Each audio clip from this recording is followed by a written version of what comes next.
Hi friends, I've created a DIY self-watering orchid planter here with a plastic carryout container and filled with LECA. That's right, no bark and no moss, and LECA will not break down. I first saw this setup in an American Orchid Society webinar and I recreated it because I thought it was a cool idea.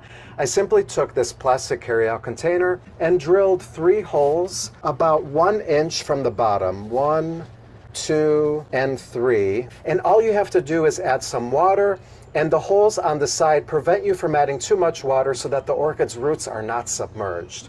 Now when the water level is low, simply add more. So this self-watering system works because of a phenomenon called capillary action, which is just a fancy way of saying when a liquid like water flows into small spaces and often against the force of gravity.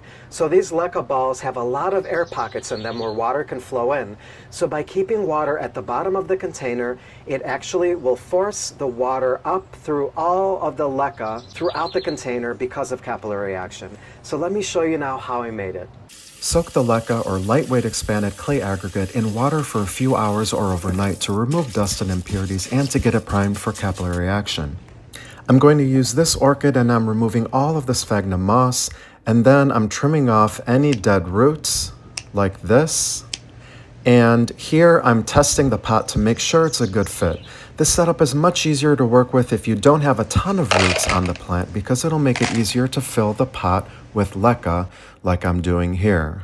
Now with this setup, you don't have to worry about the LECA breaking down, but it will require that you use a weak fertilizer solution to provide nutrients to your plant. And one bonus is that fungus gnats will be a thing of the past because there is no organic material like bark for them to feed on. And LECA is inorganic and therefore fungus gnats won't like that. This also takes the guesswork out of watering because all you have to do is simply refill the water when it is low. And you don't have to worry about rotting because there is still plenty of air throughout the pot and the LECA.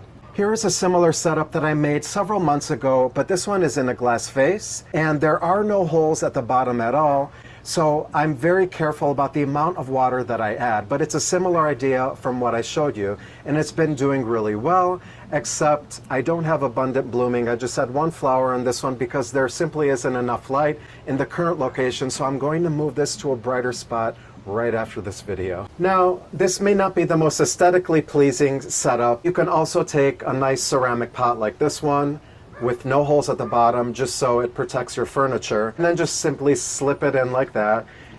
But you'll have to periodically check to make sure that you have enough water.